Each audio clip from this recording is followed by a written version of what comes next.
Good evening, everybody. This is Chris Emmanuel of MMA UK, and welcome to the second episode of the new Late Late Show. This evening, we're going to be talking about the MMA action from this weekend, with UFC having UFC on Fox 31, which was their last event on the Fox network before they moved to ESPN. Joining me tonight will be James Hamilton. So, hello, James. How's it going, guys? How you doing? You well? Yeah, I'm pretty good. Good. Ready to roll. Ready to go. Excellent. And we've also got Frankie Anderson. How are you, Frankie?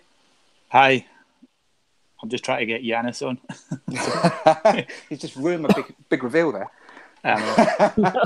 And we also have the dulcet tones of Lewis Smith. Hi, Lewis. Yes, boys. How's it going? Lewis, where's your tie? Not on tonight, but I'm going for a more casual look. You promised us a tie last week. It'll have to be next week now, all right? I promise on for next week. Is your mum washing your tie for school tomorrow? No, that was actually a rugby tie, James. Finished school now for the summer, for Christmas, I should say. I'm going to come back until after Christmas now, the tie, but I'll make an exception next week for Chris. Excellent, thank you very much. Well, we are due to be joined by a celebrity guest star, Yiannis Fleming, aka Mr. Sport, but Yiannis is having a few technical issues at the moment. I think perhaps he's used up all the internet in Thanet. We're trying to get him back on at the moment, but as soon as he's available, he'll join us. So what we're going to do is we're going to start off with talking about the UFC event whilst we're trying to get Yiannis on to tell us about what he's up to. So, guys, UFC on Fox 31. May as well start talking about the main event, Raging Ally Quinta versus the Motown Phenom Kevin Lee. Lewis, if we start with you, what are your opinions on the fight? Really good fight. Obviously, we saw him fight before, and Ally Quinta got the win there. We saw it again this weekend, and once again, Al did the business. I thought he looked really good. His boxing looked great. Really close fight. Like I said, I had it 2-2 going into the last round, which Al obviously took that last round. But yeah, I really enjoyed the fight. I think it shows, people thought, I think when Al fought Khabib, people kind of said that, Khabib wasn't up to scratch, but I think it just shows how skillful Ally Quinta is. He's got really good defense on the ground and really good stand-up. I thought he really did have Lee's number standing up. So, yeah, I was happy with the decision. I gave it 3-2.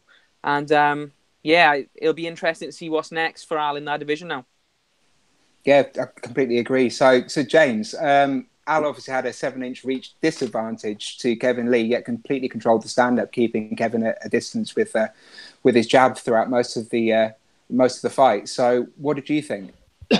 Well, reach advantage only comes into play if you actually can use the reach advantage well. So, if Al obviously negated that reach advantage, so the fight kind of I fancied Al for this fight.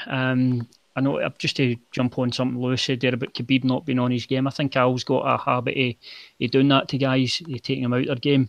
And I think Al now, he's got to be considered a contender. With Khabib's issues as well, I think, would you think about possibly Al and Tony Ferguson?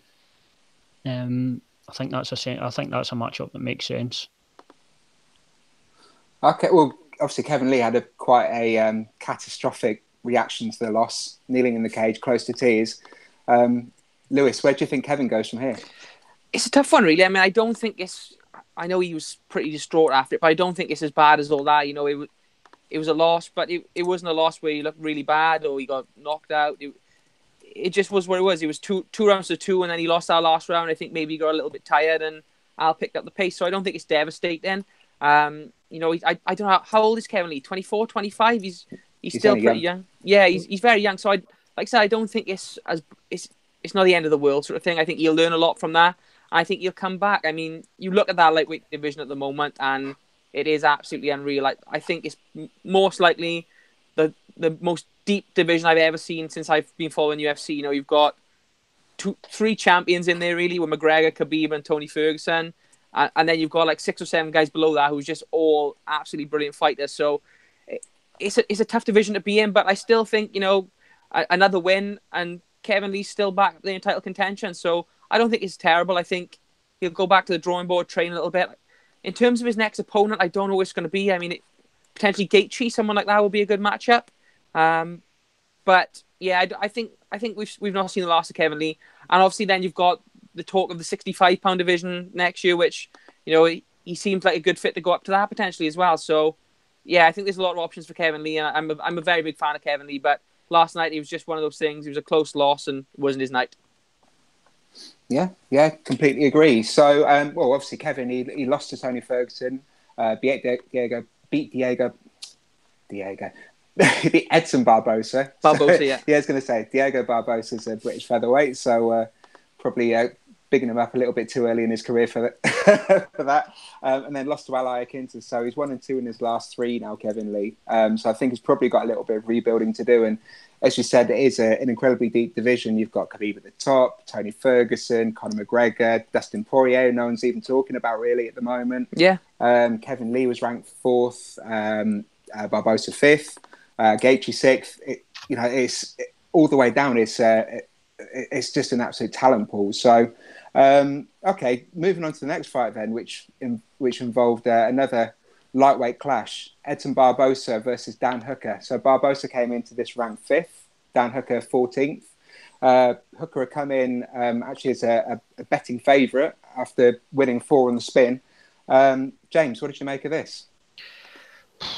It's a great fight. I think it showed Edson Barbosa at his fiercest as well. Obviously, one thing we saw from Dan Hooker was toughness, but Edson, I thought Edson looked great. Everything was thrown with bad intentions. I felt like possibly the fight maybe could have ended a wee bit. I think Hooker was maybe a wee bit too tough for his own good, and he took a lot of punishment. But it was surprising that Hooker came in as a favourite to me.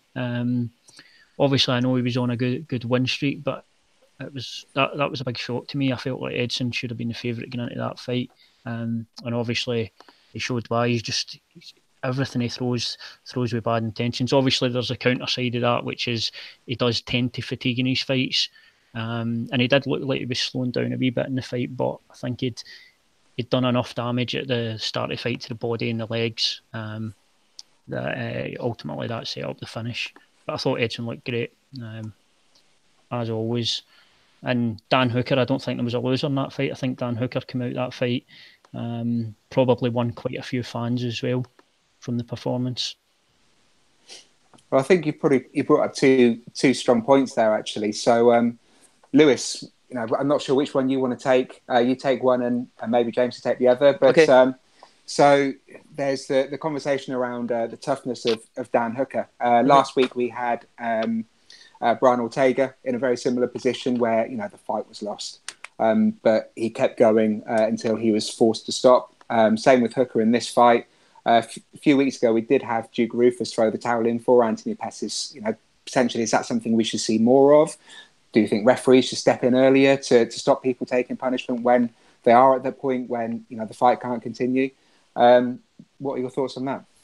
It's very tricky, isn't it? I mean, the problem is you see guys taking a beating, but then you have fighters like Darren Elkins who can take a beating and then still come back and win.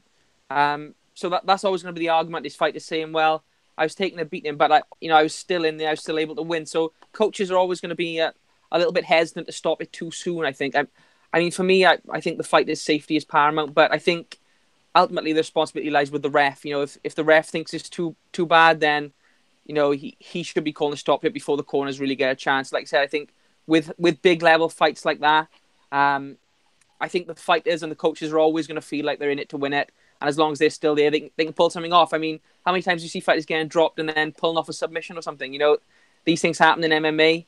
And it would be nice to kind of see, maybe corners being a bit more, I don't know how to say it really, just a bit more active and stopping it. But at the same time, I can see why they don't. So, yeah, I think it's more down to the refs to stop the fights when the beating gets too much. I mean, Hooker, he's so tough. I saw as well, like they were saying, Dana White went in after him and he was just more upset about losing the fight than he was about any sort of injuries he had. So these guys are tough. They do it for a living. And I think it's more down to the ref to get in there personally.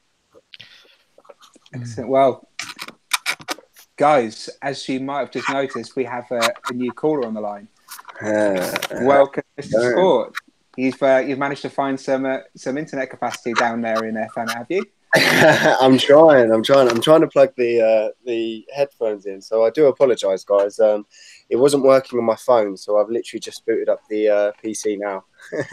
Excellent, good work. Well, it's good timing. We're just talking about the Edson Barbosa versus Dan Hooker fight from the weekend. So Lewis has just given his overview on the toughness of fighters. Should fights be stopped early? Should a corner throw in a towel, or should the referees have a little bit more autonomy to stop fights when they see fighters are taking too much punishment and just probably too tough to stop? What are your thoughts on that as somebody sits on the outside of the sport? Yeah, I mean, I have to agree. You know, obviously, if someone is taking punishment, you know, then it's probably best to call off the fight. But I have been to a few events where it does create almost animosity between the crowd. So it's quite a touchy subject, isn't it? Because some people could argue, you know, if a fighter is able to fight, it's quite a subjective thing, isn't it? You know, some people might say I was in a position to be able to carry on, and others might say the opposite. So yeah, it is a tough one to call, but I think it's something that has to be done for sure. Yeah. Excellent. Okay, Frankie, you. Sorry, Yeah, James. that's me. Sorry, Chris, you're going to say this? No, wrong person, wrong Scotsman. James, you you also touched on Edson Barbosa's fight IQ, and I think that's quite a salient point. Barbosa, as you said, he fights at 100 miles an hour and he throws everything with absolute bad intentions, which sometimes gets him into trouble because he just gasses far too quickly. So, you know, I'll be blunt. Do you think he has fight IQ? Do you think that he's going to be a gatekeeper for the division? Because, as we said earlier, it's a stacked division, and where can he go with this win? Yeah, obviously, it's hard for him to change his style of fighting because it's got him so far. But one thing in the fight, he did make a mistake in the grappling, and he allowed Dan Hooker, who we've seen in the past, has got some good submissions. So he did give Dan Hooker a chance in that fight where he was controlling it. I think Edson, unfortunately, if he wants to be up there contesting with Khabib and like that, he has to make adjustments that he doesn't seem to have made yet. It's tricky whether he can change that style because he throws everything with so much power. In a 5-round fight, he's always going to have issues. And when he gets fatigued, mistakes come into play, and that's where Edson gets in trouble against the top guys. Like I say, he made a mistake in there with Dan Hooker. He got away with it. Not that Dan Hooker's not a great fighter, but we've got to remember he is ranked 14th. So he isn't up there in the top 1, 2, 3, 4 guys. So if Edson ever has eyes on being champion, he has to make those adjustments. If not, unfortunately, I think he's going to always be a fan favourite. He's going to be a guy people want to see fight, but he's never going to hold a belt in the UFC. That's just my opinion. He has to make those changes if he ever wants to be up there. And even with those changes, I think it's still a big ask for him to go in there and compete with really high-level grapplers, because that has been his Achilles heel. Well, Edson has made the move now to ATT. He's followed his long-time coach from New Jersey or New York down to Florida. So, do you think that will benefit him in the future? I don't know, because I would look at the coach that he had in New Jersey, Mark Henry. I rate him as one of the best in the world. Do I think he's going to get better down at AT or progress more than he did with Mark Henry? That's up for debate, but I don't always like guys changing camps. I know he's followed a coach down there. I don't know how much that will benefit him. I honestly think Mark Henry was the guy for him, but we can only look at his fights. Since it's going to take a wee bit of time. I think it's hard to judge him in maybe his first camp at ATT. I think he's going to take a wee bit longer, but we can only wait and see. Personally, I think Mark Henry's one of the best in the world, and we'll see what happens, I guess, is what I'm trying to say. For me, can I jump in on that one? Because I don't think it's a bad thing for him to go to a different camp, purely because I think he'd done everything he could have done with Mark Henry, although he was fighting really well. I don't know if there was anything more. You know, we saw him get mauled by Khabib, and that's another case for, you know, should fights get stopped. He got absolutely mauled by Khabib, but, you know, was too tough for his own good, kept going.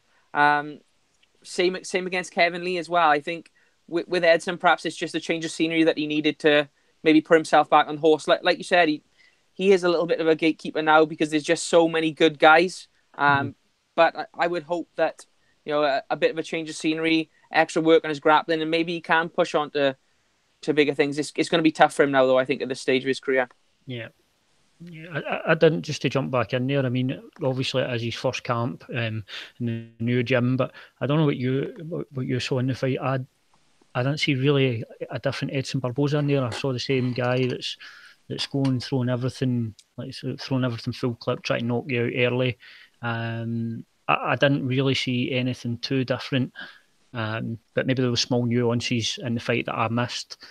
That's highly possible, but yeah, I guess time will tell on that one. He fights as if he's playing UFC 2. My little girl loves UFC 2 now, so we go on regularly. She fights as Ronda Rousey, so I just beat the living daylights out of her just out of principle. And she always button mashes, so she comes forward and she says bash, bash, bash, bash, bash. Energy bar goes down, and then all of a sudden she's right for the taking. And that looked like if Hooker had just a little bit more energy, or a little bit left in his stanky legs, then it could have been the same for Edson Barboza, I think, on Saturday night. Yiannis, do you have any thoughts on fighters changing camp? Changing camp, as in what? From a disloyalty perspective, or from a training perspective? Because I suppose two different things, aren't they? Yeah, very much so. I'd say from a professionalism perspective. At the end of the day, a fighter's career is finite.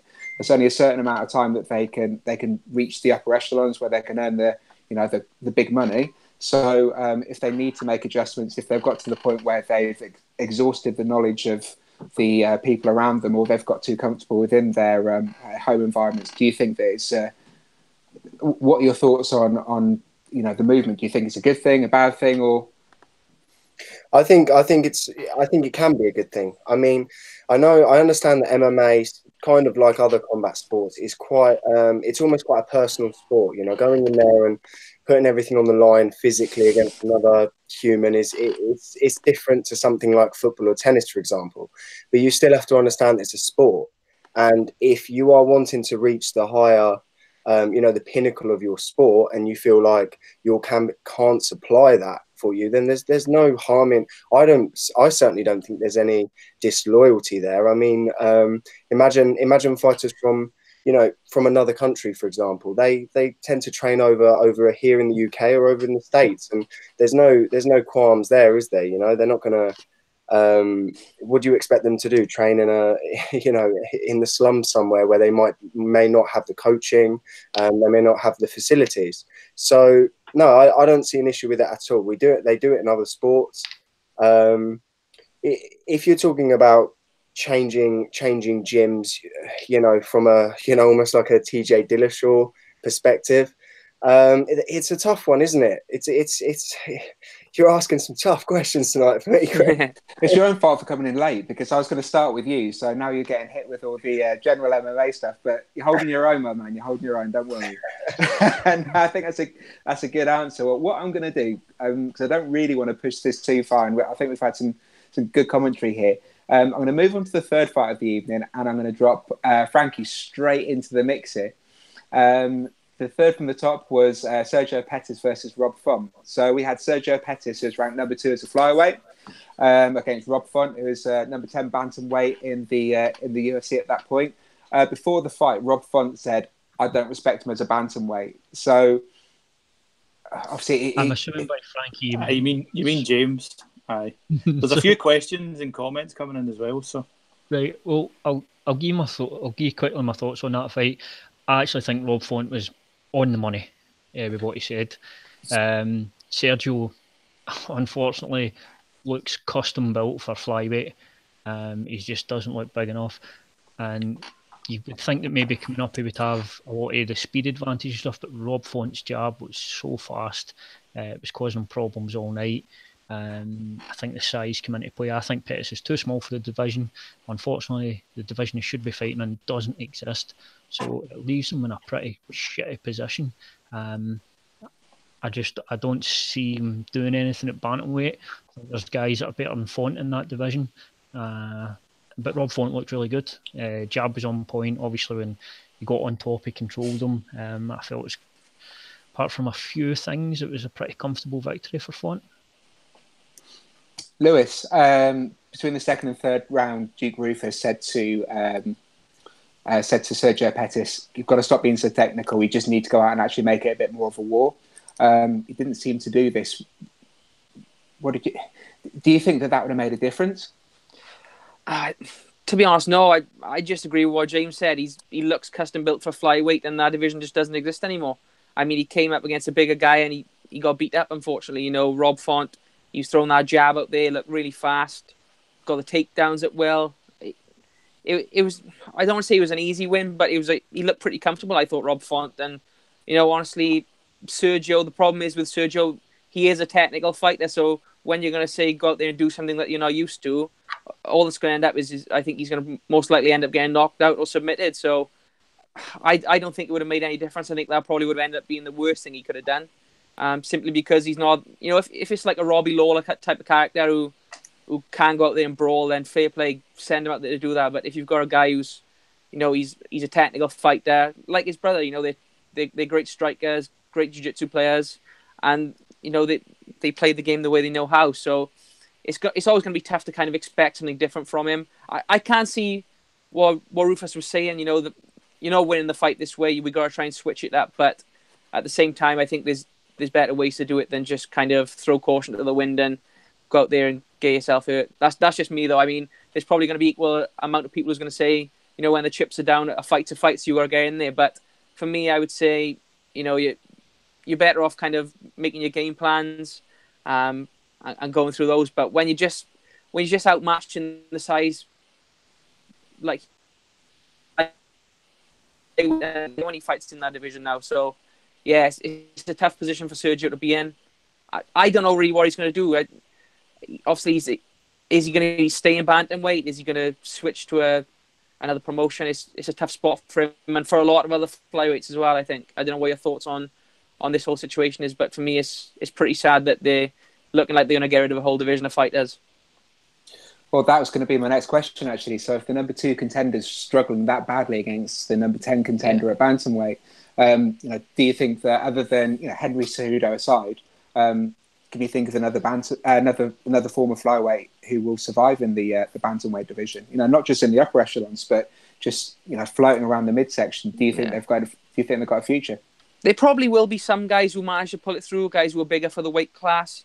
But like James said, I mean, Sergio looks like he's a flyweight. He doesn't look like a bantamweight. So someone like that, and like we said, someone who is a technical fighter, I think he's going to struggle. And I think it's going to be the same for a lot of guys. I think there will be guys, I can't think of names off the top of my head, but there will be guys who'll probably slot in and mix it up with the bantamweights. But it's a big ask at this point. And not only that, but it's a big ask for guys coming through now, because you've got a lot of guys fighting at flyweight in places like Cage Warriors, other organizations of that level, who's been aiming for the UFC. Now that's gone, where these guys are going to go? It's a pretty strange situation, I think. Well, we have that situation with Nathan Grayson, who held the Cage Warriors flyweight title. But it has been announced today that he's got a fight at bantamweight on Bellator Newcastle on the 9th of February. So, there is some opportunity for them, but certainly the smaller guys in the division, because Grayson was huge for that division anyway. Yeah. Bearing in mind that Sam Creasy is a big guy, he looked massive against Sam. I think there's certainly going to be a market for another global promotion to pick up a whole division of stars if they put their hand in their pockets. Do you not think as well, though, that I don't know why it is, but it seems like the smaller guys like flyweights, they seem to be more appreciated out in Asia and the promotions out there, as opposed to promotions maybe in Europe and North America. It seems they're sort of appreciated a bit more out there, I think. Just from an outsider looking in, it seems like that anyway. I think they're probably quite used to having, a lot of the fighters are actually that size naturally anyway. Yeah. If you look at the average size of a male across the Far East in comparison to the average size of a male across Central to Western Europe, there's a clear disparity. So if you get someone who's fighting at 125, they are relatively the norm. In comparison certainly to a 205, you don't get a huge amount of 205ers coming out of the Far East, apart from the sumo guys, obviously. Yeah, I think it's an opportunity for promotions like Brave FC and stuff like that. Obviously, One FC have got Demetrius. It's a good opportunity for those guys to pick up some lighter weight, especially Brave FC. I think they could really do something if they looked at bringing in the smaller guys and creating a nice division over there. Well, I think there's probably a fair few. It's dependent on the finances, though. You know, you look at Road FC out in Korea. You know, they've certainly got a bit of money behind them. They've got £1 million tournament coming to its fruition shortly with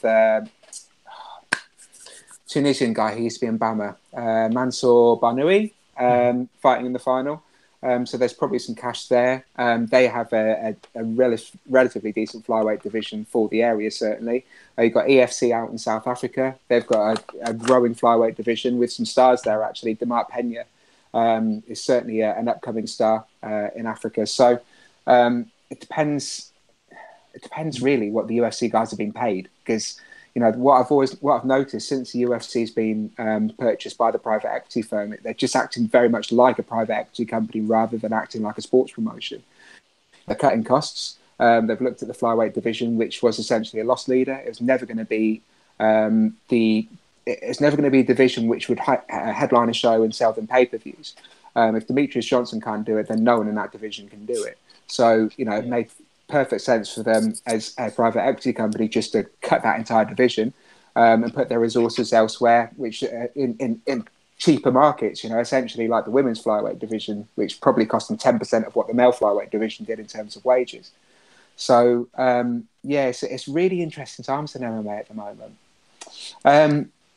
I was disappointed, to be honest, because, like you said, from a business perspective, I can see that makes sense. But I think from just the sports perspective, it's quite narrow-sighted. Obviously, it's not selling out big pay-per-views now, but, you know, 3-4 years down the line, if you get a few stars come through in that division, it's a whole new ball game. You know, what was the featherweight division before Conor McGregor came along? There was no one headlining that, and now all of a sudden that division is absolutely booming. So I think it is narrow-minded in that perspective, because you know, we look at the UFC as the leading kind of light in the sport, and they've now got rid of a division, which I think is a bit disappointing, personally. Yeah, I think that's I think you're right from a sports perspective, but you've got to take into account what the UFC actually is now. It's not a sports promotion; it's a private equity company.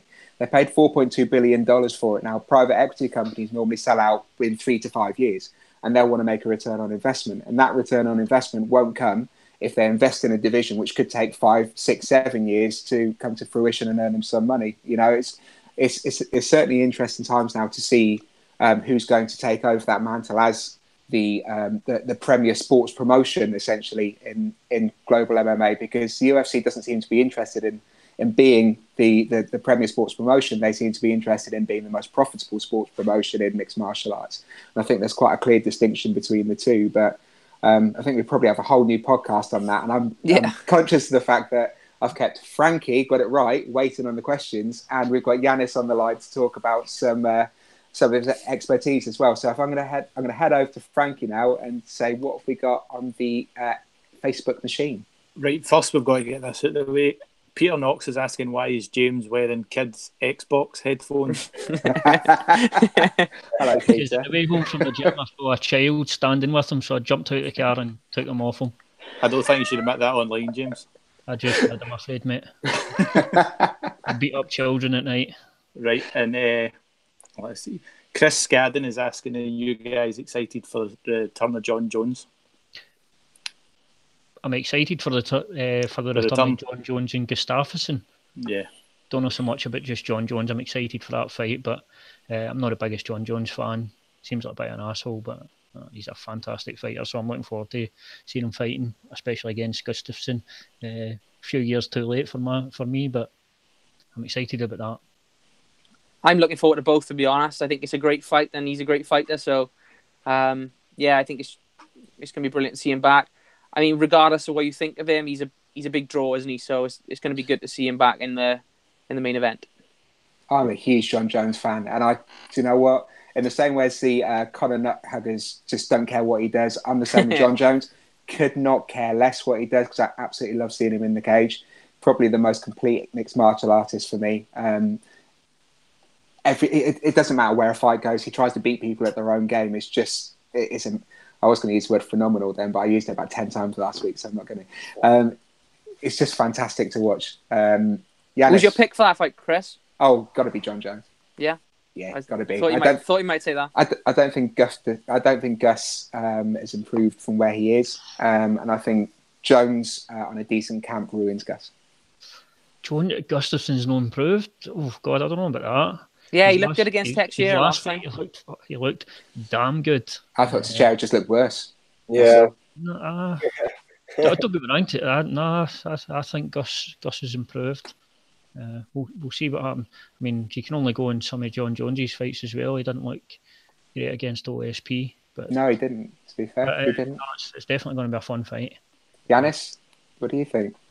Yeah, I'm looking forward to both. Like you said, John Jones, he's the one that I certainly grew up with when I was watching MMA. You know, certainly when I was taking part in MMA. That's who I watched quite closely, actually. So, yeah, it's going to be fun to sort of get him back in there. I think he beats Gustafsson personally. But what do I know, you know? I'm just a food guy. Before we go into the next question, though, I just want to say a big hello to Chris Scadden. Chris is one of the guys who puts a lot of time and money into UK MMA, travelling around the country, supporting fighters, going to local shows. So, hi, Chris, and thanks for the question. And this leads us into the next one. This is for MMA funny. Could Mr. Sport help DC with his next weight cut against Brock? For sure. I mean, the guy's quite short anyway, isn't he? For that, you know, he's for that weight division anyway. He's quite a short fighter anyway, isn't he? So he probably doesn't need my help cutting weight. But if he does, I'm here. That's all the questions in the I'll get some on later. Okay, well, brilliant. Well, that leads us into what was going to be the opening part of our show. Welcome to Mr. Sport, Yiannis Fleming. So, in the space of probably 2.5 years, Yiannis has gone from being somebody who is relatively unknown on the MMA scene across Europe and certain parts of America to someone who's now certainly hitting the top of his profession as probably the most well-known nutritionist in the mixed martial arts world, this side of the pond, anyway.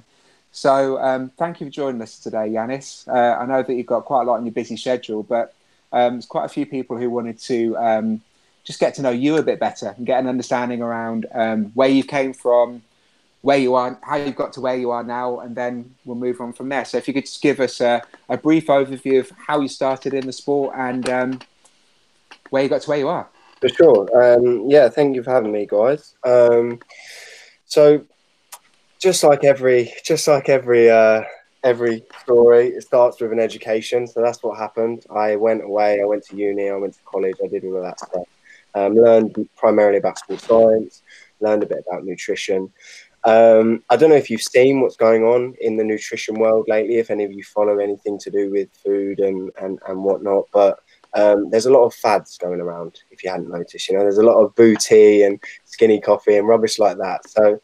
I think what I wanted to do when I first started was bring a fresh, balanced outlook back to the nutrition industry, and I think that really resonated quite well with people, and things just kicked off from there.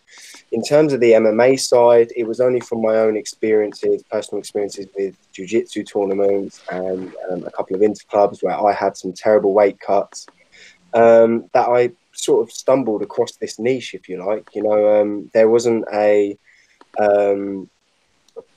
certification in this area of nutrition, and it was sort of a free-for-all. You know, I was watching people use crazy, drastic methods in order to make weight, and I had gone through it myself as well. And it was only by chance, really, where I actually decided to educate myself a bit more on it that, as I said, I stumbled across this niche.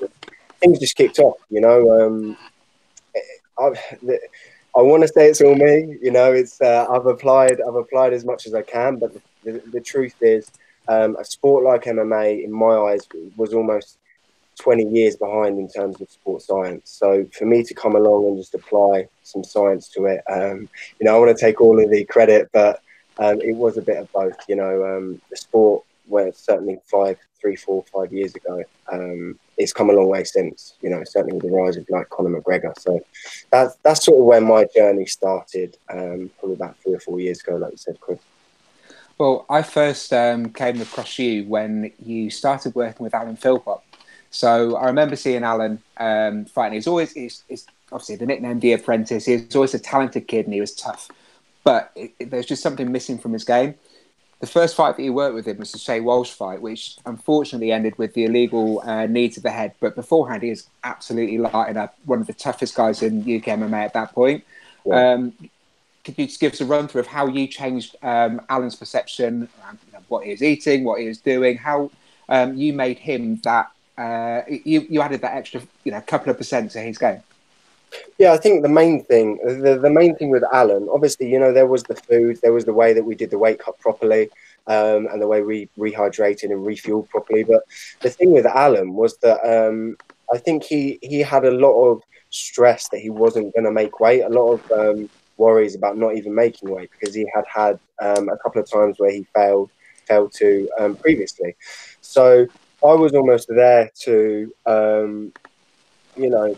to shoulder him through it, get him through that cut.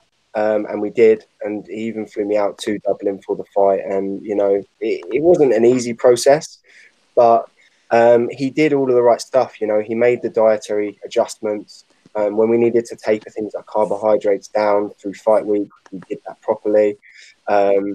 We limited things like sodium to salt. And then from there, it made the cut so much easier. So for Alan, it wasn't a case of him loving his food or him not being able to cut. I think it was more of a case of he just didn't know what he was doing. And then, once I came along and sort of explained the process, it made it 10 times easier. But he was on fire that night, no doubt. And it's one of the most confident fighters I actually saw that night. And that was one of the first ones, like you said, Chris. And I haven't yet to see someone so confident with so much pressure, certainly in, I know he's from Northern Ireland, but in Dublin, in his own almost home country. There was a lot of pressure on him that night, and he almost handled it well. So how many fighters now have you helped through their weight cut? What, on the books or this year? How many have I helped? Both. This year, around probably just over 200 and something. Yeah, it's been quite an intense year. How many have failed? None. They don't know this. Can I ask a question for Yiannis? Go on. So we spoke a little bit earlier about coaches stepping in if their fighters getting beat up too much. At what point is you're there and the nutritionist, you're going through the cut with them. At what point do you step in and say, look, it's not working, we got to call this off now and the fight is not going to make the weight? Is there a point you step in, or is it tough for you to be in that position?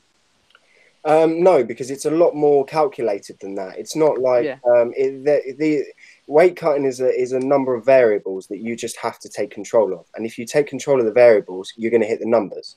With fighting and with taking a beating, there's just so many other variables that you can't account for. Like someone fighting a certain way, or you never know what's going to happen when there's two separate people in there.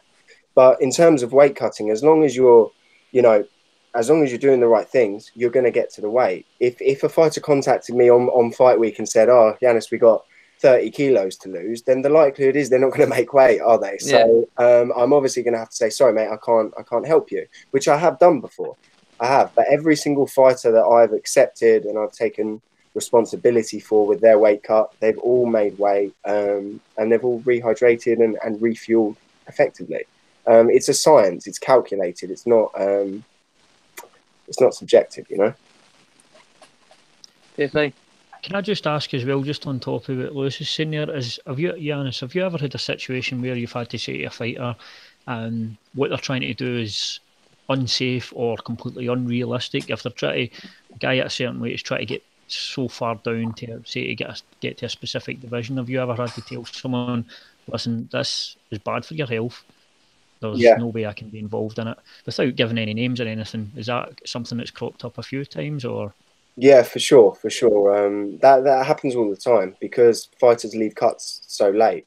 Don't get me wrong, I'll take on a challenging cut, but I'm not willing to I'm not willing to potentially physically harm someone. You know, it's not about the Chris. It's not about the 100% weight cut record, bro. It's about the safety. And if I just think someone is gonna be, you know, be affected, even in terms of performance, if it means that their performance is going to drop and they're going to get, you know, bashed up badly, then I'm not interested in contributing towards that fight. So yeah, there have been times, but normally fighters will come to me 6 weeks out, 6 to 8 weeks out, maybe even longer, and then that gives me enough time to correct any potential damage if they are coming in a bit heavy, for example.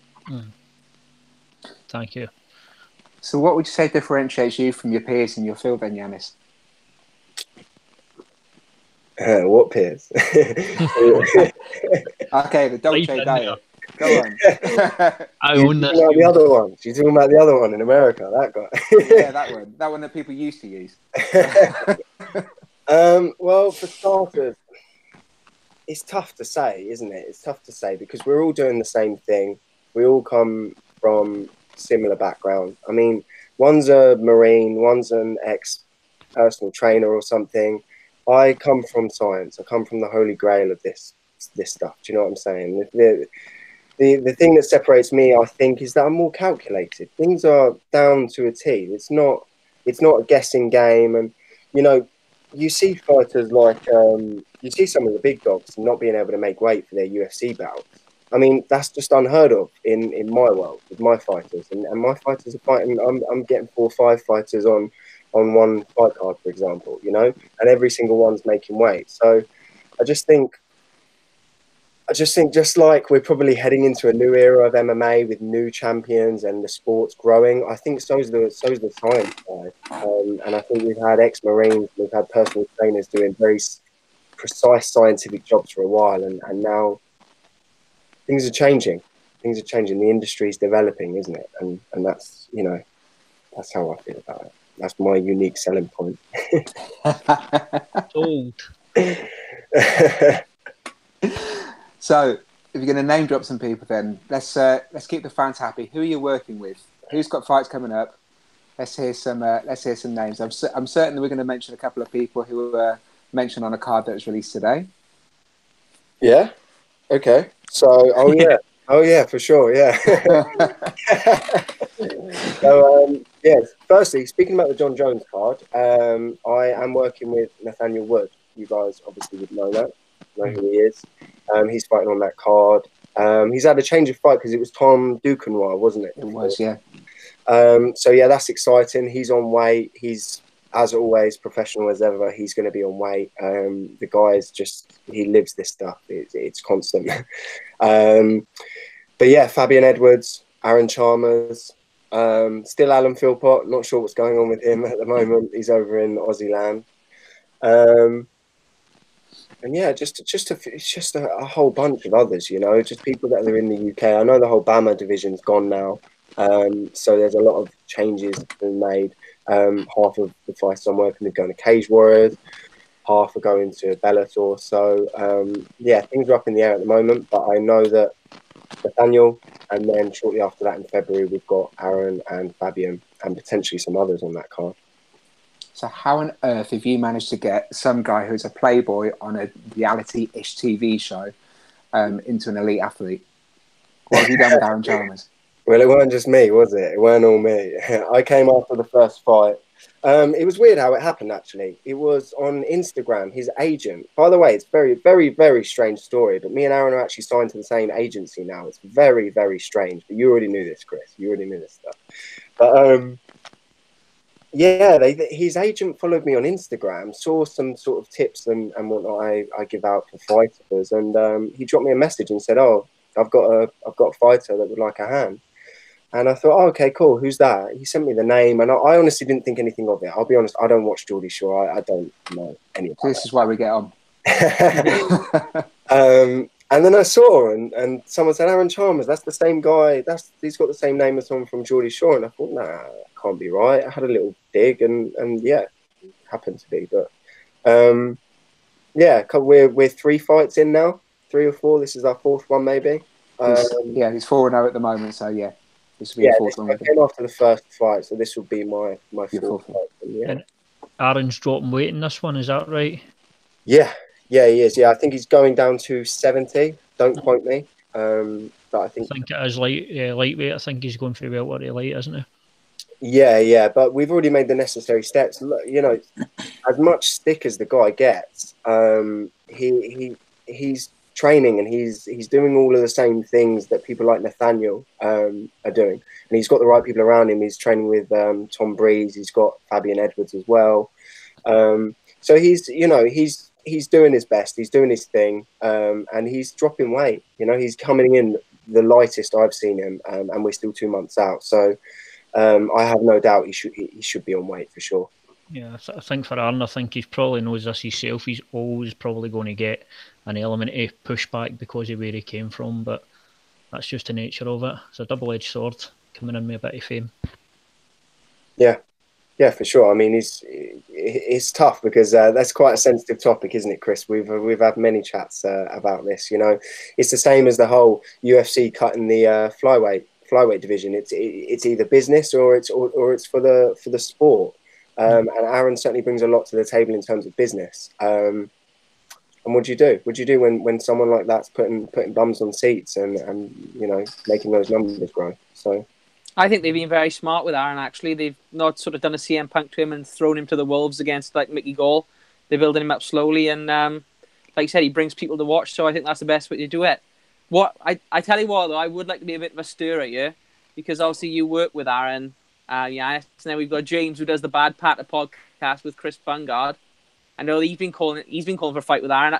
How'd you see that one going, James? What's your thoughts on that fight happening? Right, well, listen, look, just that. Right now, I don't think Aaron and Chris makes sense for Aaron. Makes perfect sense for Chris, but I don't think it's a fight that's going to happen. Listen, I've interviewed Aaron, I've spoke to him, and I thought he was a nice guy. So me, I just don't see that fight happening. Doesn't make any sense. I don't think it's what Bellator would make, and obviously Chris has got a big fight coming up in the same card myself. Although I will be a wee fly in the wall floating about down in Newcastle to see what happens when they bump into each other. But it's all Twitter stuff. I mean, it is what it is. And let's be honest, you know, Aaron Chalmers is 4-0 against people who, you know, he didn't have an amateur career. He's fought against people who would have been commensurate with the level that he was at. You know, Bungar's 14-4, 13-4, something like that. It's a hell of an experience difference. So, you know, Mario Saeed was calling out Aaron Chalmers. Lots and lots of fights have called him out. And yeah, from a business perspective, it makes perfect sense for them to do it. But for a promotion, it makes zero sense just to go and throw someone in with that little experience. Doesn't matter, you know, how talented the guy is, who he's training with. That cage experience will be vital when coming in against someone with, you know, the likes of Bungard's skill set. Bungard's got Terry Breezer now, isn't he, James? Is that correct? Yeah, he does. That's going to be a really good fight, because I think that's actually a step up for Chris, because obviously Terry, I think, is a two-weight champion in Bama. So he's got a lot of experience, and I think that's going to be a really good fight and a big test for Chris. So I'm really looking forward to that fight, actually. There's a lot of good fights on that card in Newcastle. Yeah, Sorry, go on, James. No, go on, crack on. What I was going to say, yeah, I was really excited to hear about that fight. Terry obviously come off the win against Reece McKee, so he's coming in to world champion. Perfect fight. Good name, and obviously getting in on a good card. Experience-wise, actually, I think Chris has got more experience. You've got to factor in Chris Bungard had a very, very extensive amateur career as well. He's been a very active fighter, so yeah, I like the fight. I think it's going to be a fun one. Both guys will be coming in ultra confident. Obviously, Terry coming in as a two-weight world champion as well. So I think that card is shaping up to be a really good card the way it's looking. Let's hope everything stays as is. Yeah, we were speaking last week, as well, about do we think Cage Warriors is going to be worried about competition from Bellator? And we all kind of said no. We thought they're in a different category. But looking at that card they've put on, I mean, I actually think they will be sort of looking over their shoulder a bit of that now, because that is a really strong domestic card. And like you said, I think that would rival a lot of cards that Cage Warriors can put on. I know the last card Cage Warriors put on was insane, but how many of them are you going to be able to do, you know? Here's where Cage Warriors do need to be conscious as well, because a lot of this comes down to fighter pay. and let's not get it twisted. Bellator pays more, so and I don't think it's just a small amount more. I think it's a considerable amount more. And Cage Warriors are a fantastic promotion, and they're a great gateway into the UFC. But there's a lot of guys looking at Bellator and thinking Bellator may be the better direction than the UFC at the moment. So from that point of view, yeah, they probably should be a bit worried. And a few fighters gone over as well. Grayson, Janzamini's gone over as well. So there's quite a few Cage Warriors fighters who've actually gone on to that card. Liu Long as well is another Cage Warriors fighter who's gone to Bellator. Yeah, at the end of the day, it's prize fighting, and the guys aren't out there wanting to fight for nothing. The guys are looking to support families and make money. This is a hard business to make money in for fighters, and if they can go somewhere like Bellator, potentially make life-changing money, that's the avenue a lot of guys are going to take. So time will tell. I think Bellator are looking good. I like what Bellator are doing, and I like the fact I think they're going to put a lot of European shows, so it means some 35-year-old who can't stay up past 1 a.m. can actually watch fights at a reasonable time. Well, you've got a couple of guys on Bellator yourself, haven't you, Yiannis? Obviously, we talked about Aaron Chalmers, but Fabian Edwards as well, making the move from BAMMA to Bellator was quite a seismic shift, really. People were talking about Fabian joining his brother Leon in the UFC, and he decided to follow his own route. So, as Fabian's nutritionist, Fabian's always fought at middleweight. Now, I've spent time with Fabian. He's a big guy, but there's big and there's middleweight big. Do you think that middleweight's going to be his long-term home, or do you think that if you started talking to him about welterweight, can you exclusively reveal anything here? I can definitely tell you welterweight's off the card. The guy likes food too much. The welterweight's just not on the card, I don't think, for Fabian. I mean, he hits like a truck as well. So honestly, I think he could sit at middleweight and potentially in a few years, if he wanted to, move up. I don't think he needs to cut weight. Certainly not. I don't know if you've seen any pictures of him lately. He's looking like he's gained a couple of pounds. he's looking like John Jones on his first comeback, wasn't he? He's looking ripped, and I love the videos he's releasing of him. Just that 20-30 second snippets of him training. He's looking really sharp. No, exactly. I mean, Fabian's. Me and you have spoken a lot about Fabian before, Chris. I know that you rate him as well. He's got a lot of potential, and he's still young. He's still fairly young. The guy's got a lot to offer, and I think if anything, he could move up weight. So no, I don't think welterweight's ever going to be an option. I think he could be if he really wanted to. But like I said, he just likes food too much. Yeah, it's West Indian blood in him.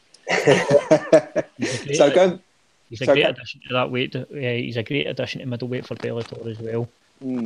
That Chadwick fight looks great as well. Yeah, because that's another one he's come across from Cage Warriors, Lee Chadwick. Yeah, fighting Fabian Edwards, former champion as well. Yeah, who's had weight issues actually, Yiannis. Yeah. So, I saw.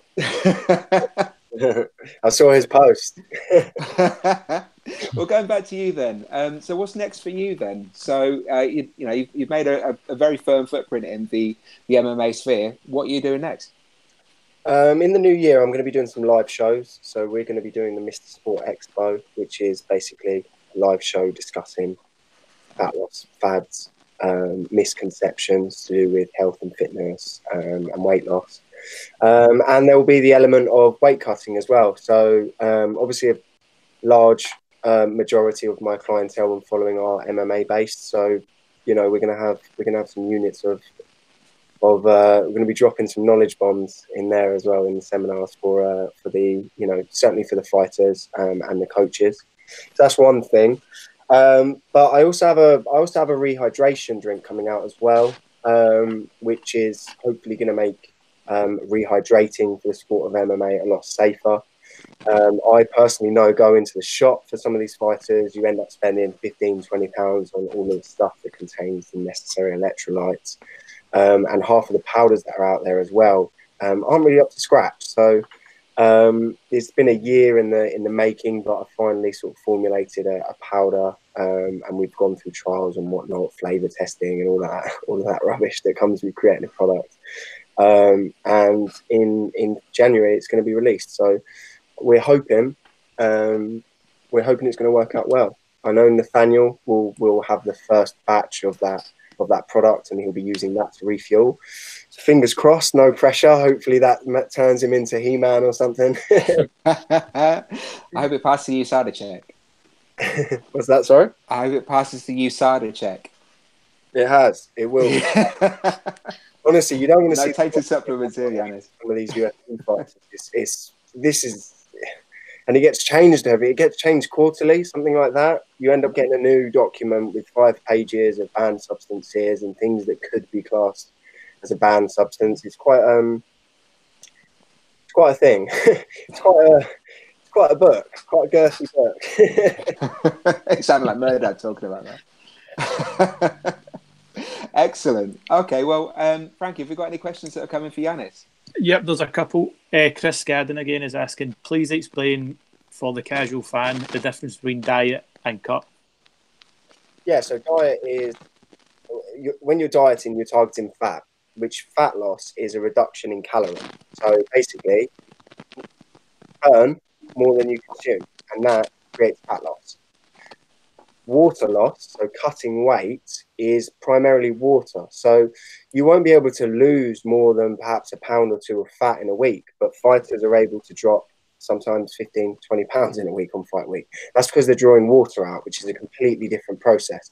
Water isn't about the energy, the amount of calories you're eating. Water is about things like glycogen in the muscle, so carbohydrates, sugar, sodium, things like that. So yeah, the body almost takes more of a battering in water cutting because, like I said, you're drawing water out, you're dehydrating the brain, the kidneys, you're offsetting a lot of the electrolytes in your body, and then you've got to replenish them. Whereas with fat loss, it's just simply consuming fewer calories. So yeah, I hope that answers the question. Yep, another one, Tommy Taylor. What's the biggest weight cut you've had to deal with a fighter during fight week? Maybe 20, 25 pounds. Oof. This is a loaded question, though, because Tommy Taylor is fought at welterweight. And Tommy's just started, he's literally just signed up with Yiannis. Now, I know that Tommy's sitting around light heavyweight at the moment. So Yiannis has got a bit of work to do. But if you can get him back to welterweight, that kid is something special, honestly. On the ground, he's an absolute little wizard. So... if he could be one of your very good news stories, if you can work your magic with him. That'd be great. I mean, he must have been asking that for a reason then. That's why I laugh. He's looking to take the crown, that's what it is. Have you got any others, Frankie? Frankie's gone. No, he's gone. Yes. I've actually got a question I want to throw in there for Yiannis as well. Just when we were talking about fighters rehydrating, I know obviously IVs used to be the thing, but they're banned basically in the UFC now. How big a difference would an IV make if fighters were allowed to do it? Do you feel it would help them more than naturally rehydrating? What's your thoughts on that? Yeah, I think it would. I mean, I understand why it's an issue because allowing IVs to take place is almost like allowing anyone to walk into an airport without being checked. It's, you're relying a lot on trust. And I think there are certain people that might abuse that system. The thing with an IV though is it's a more effective and it's a more efficient way of rehydrating, because when you're doing it orally, so you're drinking water, you're taking water orally, you're not injecting it. Yeah. You can only take up to about 1 litre an hour, maybe. So any more than that tends to be just flushed straight out. You just piss it out, basically. So it shortens the amount you can do in a certain time period. Whereas with an IV, essentially what you could do in maybe 4, 5, 6 hours orally. That was the wrong movement. Orally. I was going to throw this that orally. Turned into a cam show for just a wee minute there. Yeah, and it's more efficient because, like I said, you can't consume. Consuming water isn't going to be as effective as Yeah, perfect. What's your views on IVs? Do you think that they should be banned? Regulated, not banned. I wouldn't know. Don't ask me how. I'm not sure, but I think it makes things safer. It's safer. I mean, what would you do if you was in the army and you was dehydrated? The first thing they'd do is put you on, if you was in combat, the first thing they'd do is put you on an IV. If you turned up to the hospital dehydrated, the first thing they'd do is put you on a drip. Yet with our fighters, we've banned that, and we're almost saying, well, no, now you've got to, certain guys have cut 20 pounds. Now all of a sudden, you mate, you have to drink like 15 litres if you want to replace those fluids. It's just, it's impractical. Can I just jump on that? And just with regards to the UFC, obviously, they're a massive company and fighter safety has to be at the top of the list. I don't understand why, in terms of regulation, why there isn't a UFC doctor, after guys have made weight, checking them and administering the IVs themselves. It doesn't need to be, it should be somebody through the UFC that administers the IVs. Then that way, surely there's no risk of cheating if it's the UFC applying it.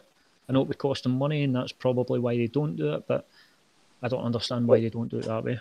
That's a really good point. But I think that's something that could happen in the future, for sure. I mean, as the sport of MMA, I don't know if it will ever get fully regulated, but I think that's something they should definitely look to do. Would you say as well, Yiannis, if let's speak in this hypothetical world, that if the UFC did do that, potentially what we're going to see is a better product in the cage?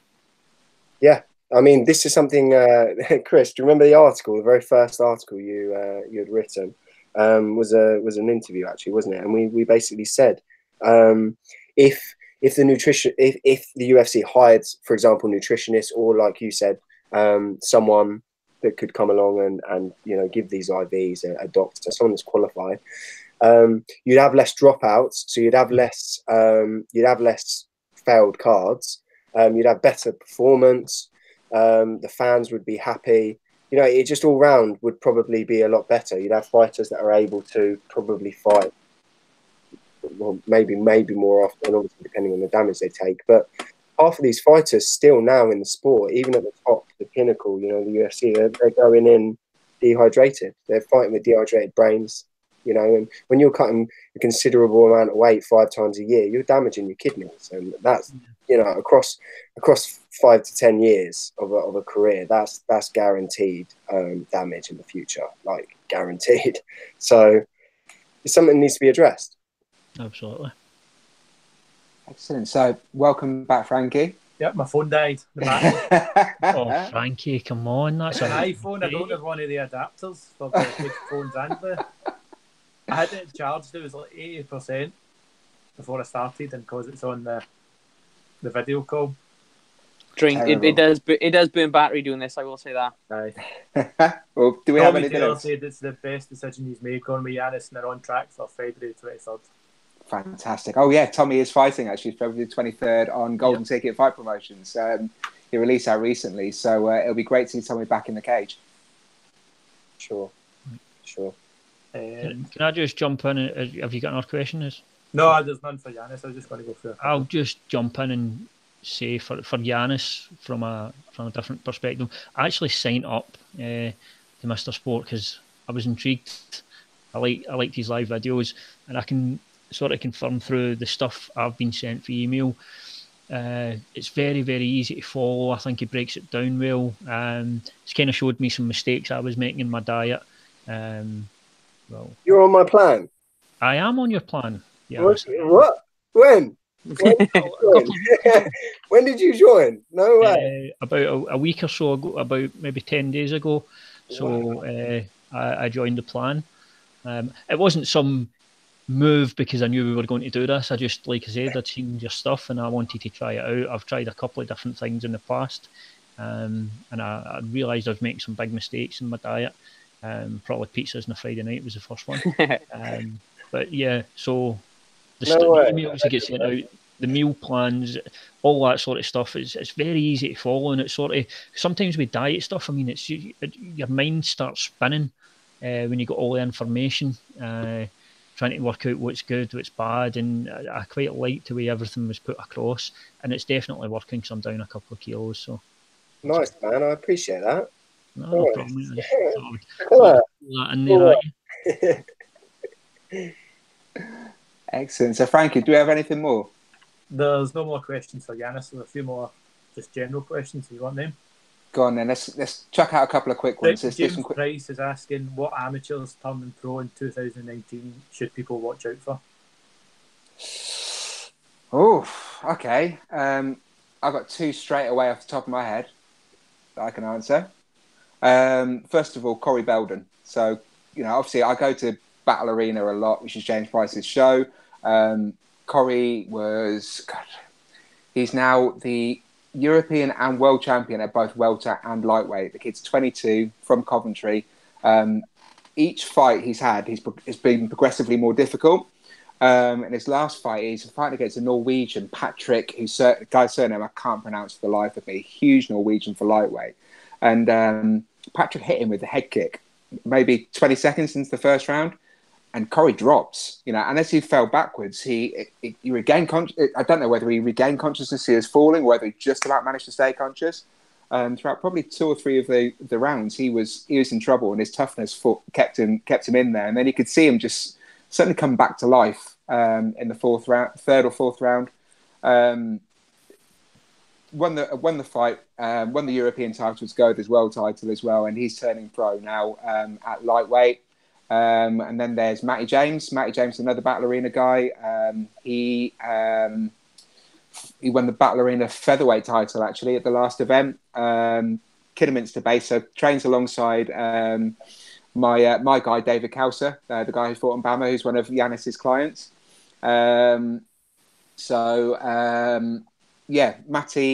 Matty James, Corey Belden, certainly 2 people to look out for going into 2019. Guys, have you got any to add? Yeah, I got some good ones.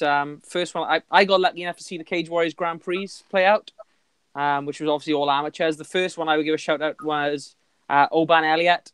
He's a welterweight that's going to be turning pro in 2019. He's going to be going to lightweight, and the guy is just an absolute beast. I think he's 7-0 as an amateur. He absolutely tore through everyone else in a welterweight tournament. All stoppages, all knockouts. I think all of his fights have actually been knockouts. So he's an animal. He trains with Nad Armani in Bristol, but he also goes around. He goes down to Chris Reese Academy. He goes to Tulare Combat. He really puts in the work, and he's dropping down to lightweight next year, and he's going to be a really big prospect. I think coming out of Wales. He's exciting. Yeah, I've seen him. He's super talented, that kid. We also got from Tulare Combat. You've got Jordan Peak, who's a lightweight. He got lost in the final, but he's very, very good. And he's going to be dropping out to featherweight, so he's going to be another one to watch out for.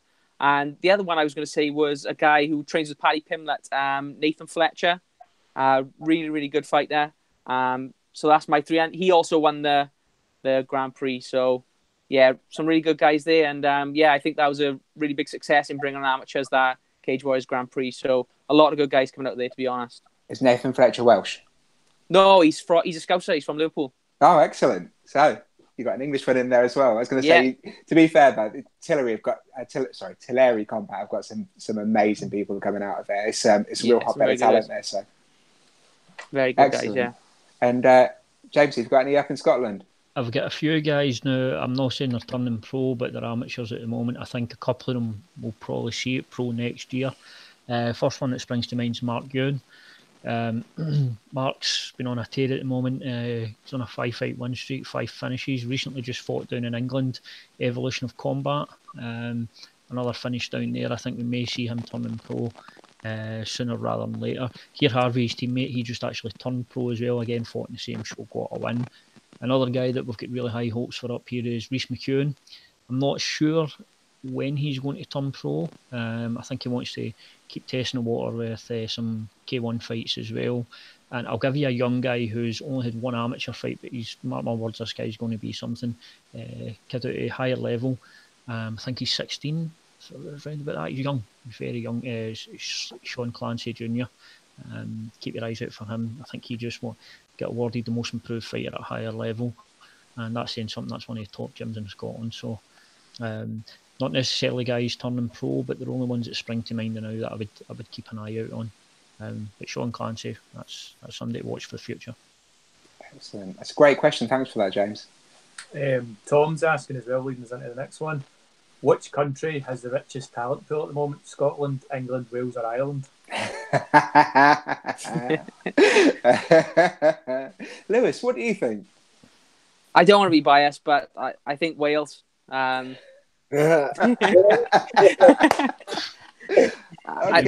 Mate, What's that? Did what you've been smoking? Yeah, I was going to say the same.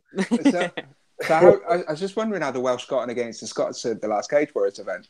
Can I just say, last Cage Warriors, if we go back and watch the video, my pick rate, I think, was 100%. Yeah, that's true. And that's I true. didn't Mine was, I think mine was 1%. So whenever you want to take a bet advice, don't ever follow me because I'm awful at it. Yiannis, what do you think? You work with the fighters, so best talent pool.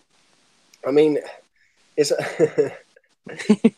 I think if you're saying single fighters, you could go with somewhere like Wales or Scotland, for example. But I think if you're saying across the board, probably England, just because of the sheer depth we have. You know, we've got London-based fighters. You've got the gyms over in Liverpool.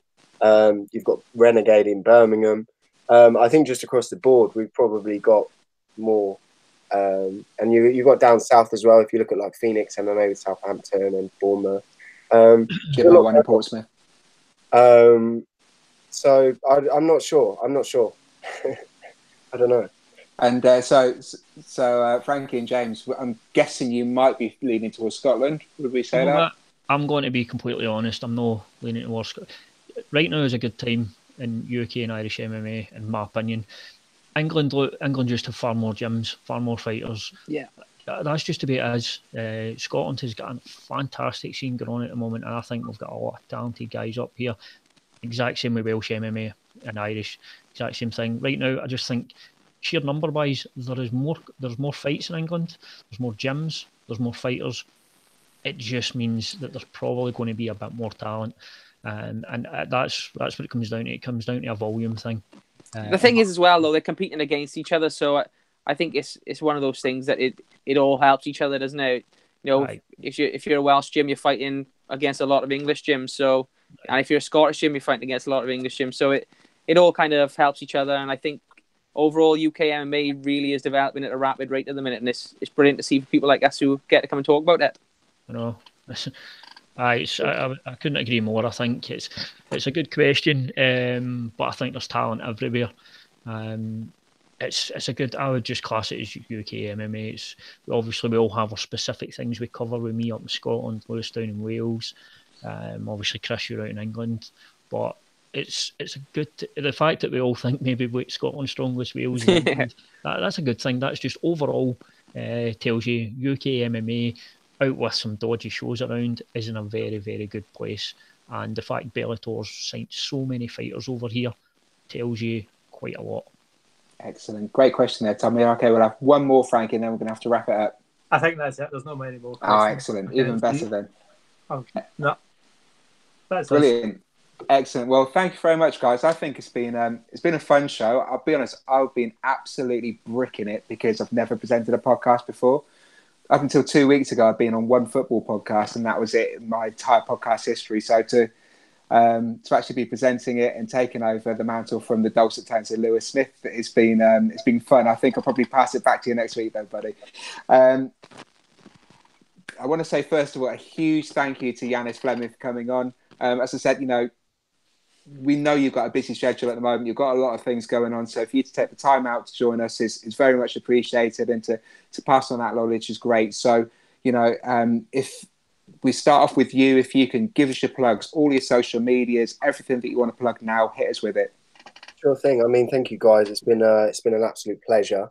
So if you want to check out any of my content, my handle for all of it, so Twitter, Facebook, Instagram, is @MrSportOfficial. And my website's just mrsport.org. But yeah, thanks again, guys, for inviting me on. It's been a pleasure chatting to you all. Excellent. Thank you very much. And Lewis, give us your tags.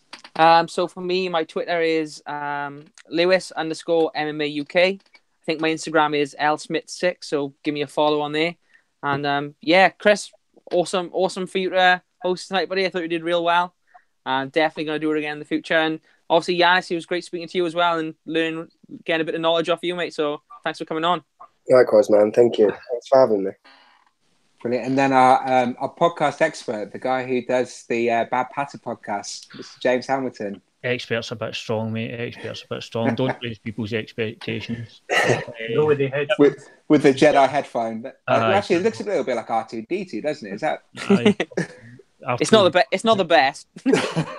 Listen, assholes. give us your tag, James.